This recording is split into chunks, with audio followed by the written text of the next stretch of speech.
Materi kedua tentang pembagian solat. Ada solat wajib, ada solat sunnah, dan ada solat nafilah.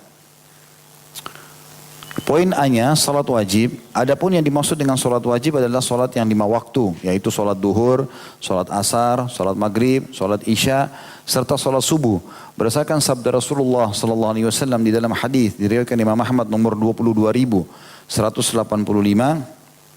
dengan sanad hasan. Allah telah mewajibkan solat 5 waktu kepada hamba-hambanya, dan barang siapa yang menunaikannya dengan tidak mengabaikan sesuatu pun darinya karena menyepelekan hak-haknya, maka dia mendapatkan sebuah janji di sisi Allah untuk memasukkannya ke dalam surga.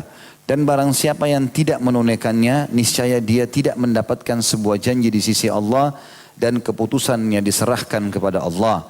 Jika dia Allah berkehendak untuk menyiksanya, maka Allah akan menyiksanya. Dan jika dia berkehendak Allah, maksudnya untuk memberikan ampunan, maka niscaya Allah akan mengampuninya. Poin B-nya itu tentang sholat wajib. Artinya tidak ada pilihan, dia harus mengerjakan. Nah, sholat wajib teman-teman dalam setiap keadaan harus sholat. Walaupun dalam kondisi betul-betul kepepet. Ya.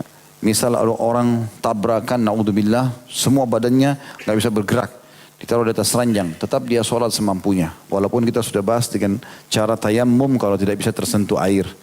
Dalam kancah peperangan berhadapan sama musuh pun tetap sholat semampunya. Walaupun sujud dan rukuk dengan isyarat. Ya. Tidak boleh meninggalkan sholat. Apalagi kalau dasarnya orang tidak ada uzur. Hanya duduk, main gaple, ngobrol sama temannya. Ya. Lalu tinggalin sholat. Padahal sholat semuanya ya, itu hanya 10 menit, 15 menit setiap sholat. Gitu. Kemudian yang kedua tentang sholat sunnah. Adapun sholat sunnah yang dimaksudkan di sini adalah sholat witir, sholat sunnah subuh atau al-fajr, sholat 2 hari raya, sholat gerhana, dan sholat istisqa, minta turun hujan, yang semuanya termasuk sholat sunnah muakkadah. Muakkadah artinya sangat ditekankan, yang mendekati wajib, tapi karena tidak ada ancaman bagi yang meninggalkannya, maka dianggap sunnah muakkadah. Kemudian sholat tahiyat masjid, sholat rawatib, sholat qabliyah dan ba'diyah wajib, sholat 2 rakaat setelah wudu, sholat duha, sholat tarawih, serta sholat malam, yang seluruhnya termasuk sholat sunnah gairu muakkadah.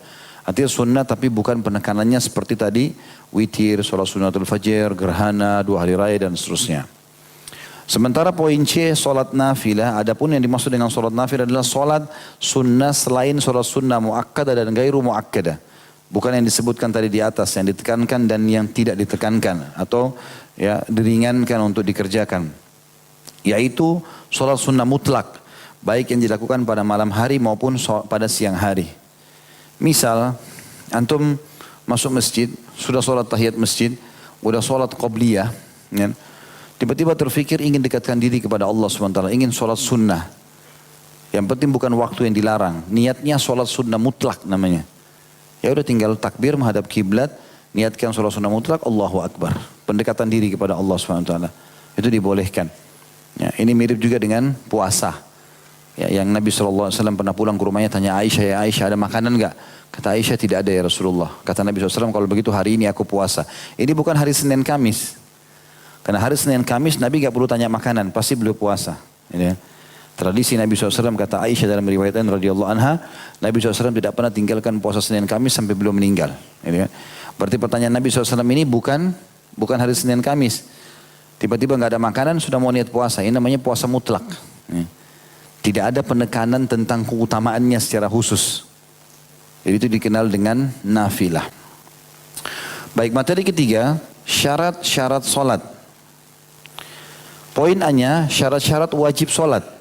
Adapun syarat-syarat wajib solat adalah sebagai berikut. Yang pertama, Islam. Baru wajib baginya solat. Jadi solat tidak diwajibkan atas orang kafir. Karena mengucapkan 2 kalimat syahadat adalah salah satu syarat dalam solat. Berdasarkan sabda Rasulullah SAW, aku diperintahkan memerangi orang-orang hingga mereka bersaksi bahwasanya tidak ada Tuhan yang berhak disembah kecuali Allah, melainkan Allah, dan bahwasanya Muhammad adalah utusan Allah, mendirikan salat dan menunaikan zakat. Juga sabda Rasulullah SAW ditujukan kepada Mu'adz bin Jabal radhiyallahu anhu. Serulah mereka, maksudnya tadi Mu'adz bin Jabal dikirim ke Yaman mendakwahi ahli kitab. Seru mereka hingga mereka bersaksi bahwasanya tidak ada Tuhan yang berhak disembah melainkan Allah, serta Muhammad itu adalah utusan Allah. Jika mereka mentaati seruanmu dengan mengucapkan kesaksian tersebut, maka kabarkanlah kepada mereka bahwa Allah telah mewajibkan kepada mereka solat 5 waktu dalam sehari semalam. Hadis ini riwayat Imam Bukhari nomor 1496. Jadi syarat pertama Islam, sudah syahadat baru solat. Berarti tidak ada kewajiban bagi orang kafir untuk solat. Yang kedua, berakal atau sehat, baru wajib baginya. Jadi solat tidak diwajibkan atas orang gila.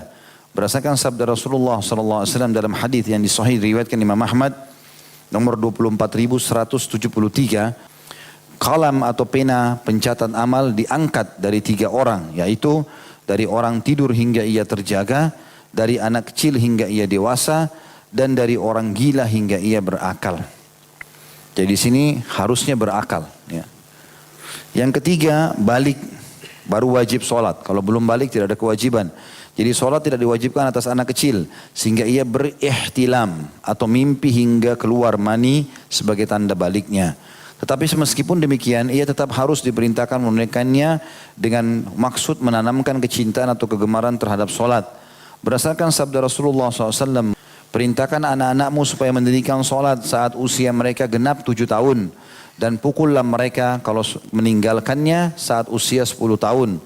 Serta pisahkan di antara mereka di tempat tidur. Hadis ini riwayatkan Tirmidzi dan beliau menghasankannya. Dan lafaz ini mirip Imam Ahmad di nomor 6650. Jadi harusnya dewasa baru bisa sholat. Tetapi anak-anak dibiasakan sholat dari kecil. Dan di sini maksud pukul mereka di umur 10 tahun adalah pukulan yang darbatun ghairu mubarrah, pukulan yang tidak berbekas.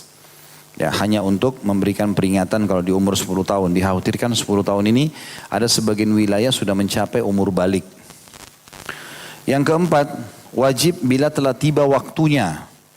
Jadi solat tidak diwajibkan sebelum tiba waktunya. Berdasarkan firman Allah Subhanahu wa taala dalam surah An-Nisa ayat 103. A'udzu billahi minasyaitonir rajim fa aqimus shalah innas salata kanat 'alal mu'minina kitaban mauquta. Dan dirikanlah salat, sungguhnya salat itu adalah kewajiban yang ditentukan waktunya atas orang-orang yang beriman, yakni memiliki waktu yang telah ditentukan batasnya, di mana Jibril datang serta memberitahukan kepada Rasulullah SAW mengenai waktu-waktu salat. Jibril berkata kepada beliau, berdirilah dan salatlah. Kemudian beliau menunaikan sholat duhur saat matahari tergelincir. Jibril datang kembali kepada beliau untuk memberitahukan sholat asar. Seraya berkata, berdirilah dan sholatlah.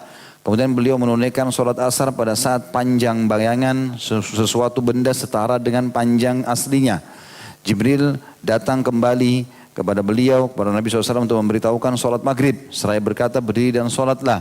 Kemudian beliau menunaikan sholat maghrib setelah matahari terbenam. Jibril datang kembali kepada beliau untuk memberitahukan sholat isya, seraya berkata berdiri dan sholatlah. Kemudian beliau menunaikan sholat isya ketika sinar merah matahari telah terbenam hilang. Jibril pun datang kembali kepada beliau untuk memberitahukan sholat subuh ketika fajar shadiq menyingsing. Kemudian beliau pun menunaikan sholat subuh. Selanjutnya keesokan harinya Jibril datang. Jadi itu hadis ini menjelaskan di hari pertama Jibril datang di awal waktu sholat. Di awal waktu sholat. Subuh di awal sekali fajar shadiq atau sudah mulai orang bisa membedakan warna. Walaupun tidak ada cahaya, itu awal waktunya. Kemudian waktu duhur pada saat bayangan sama seseorang mulai sama rata terus tergelincir sedikit. Waktu asar sudah mulai hilang bayangan seseorang. Waktu maghrib keluarnya awan merah. Hilang awan merah sudah mulai gelap masuk waktu isya. Jibril datang hari pertama semuanya di awal waktu. Selanjutnya keesokan harinya, hari kedua, Jibril datang kembali untuk memberitahukan sholat duhur kepada beliau. Seraya berkata, berdirilah dan sholatlah. Kemudian beliau pun menunaikan sholat duhur ketika panjang bayangan sesuatu setara dengan panjang aslinya.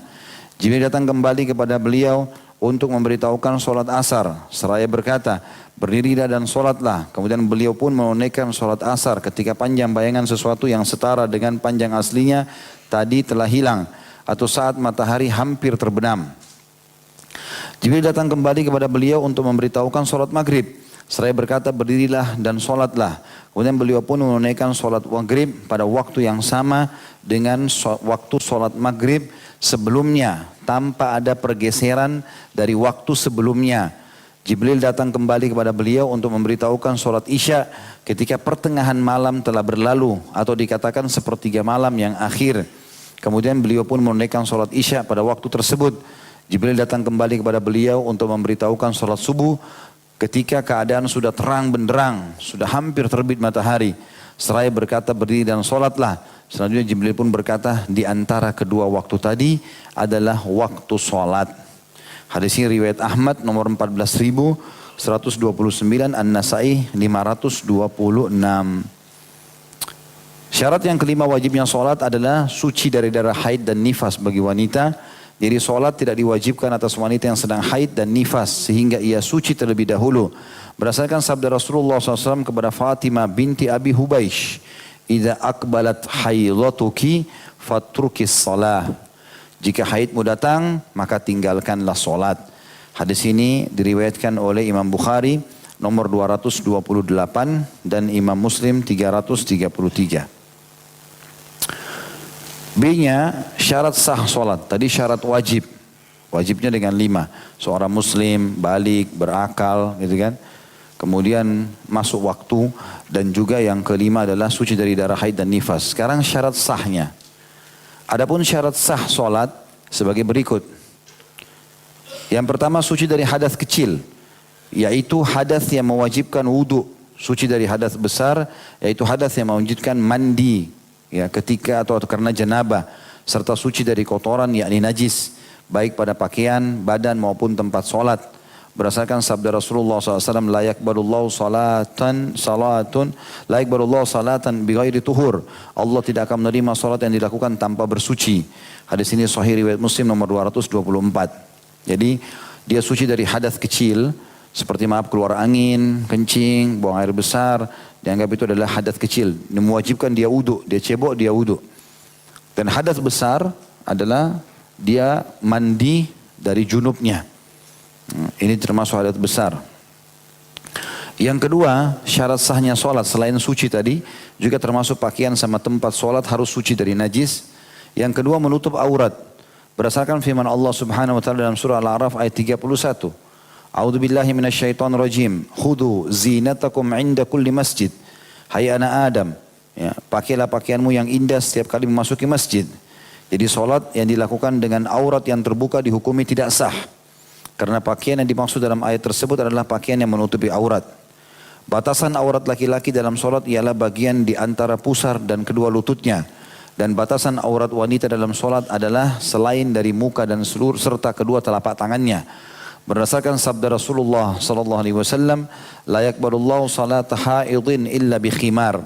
Allah tidak akan menerima solat wanita yang telah haid atau balik kecuali dengan memakai kerudung atau baju kurung. Hadis ini riwayat Abu Daud dengan sanad baik nomor 641. Juga berdasarkan sabda Rasulullah SAW ketika ditanya mengenai solat wanita yang memakai gamis dan jilbab tanpa disertai kain, seraya bersabda, "Idza kanat dir'u sabighan yughatti zuhura qadamaiha." Jika gamis itu panjang sehingga menutupi bagian atas kedua kakinya. Hadis ini hadis sahih diriwayatkan oleh Abu Daud dan Al-Hakim, dan ini lafadznya Abu Daud nomor 640. Jadi artinya kalau ada wanita langsung pakai mukennah saja, dia tidak menggunakan pakaian lapis dalam, mungkin karena habis mandi, lalu dia pakai mukennah tertutup semuanya, cuma wajah telapak tangan yang kelihatan, tidak ada masalah. Nah, intinya di sini adalah menutup aurat. Yang ketiga, syarat sahnya solat baru diterima menghadap kiblat. Dengan demikian maka solat yang dilakukan dengan menghadap ke arah selain kiblat Ka'bah dihukumi tidak sah. Berdasarkan firman Allah Subhanahu wa taala dalam surah Al-Baqarah ayat 144.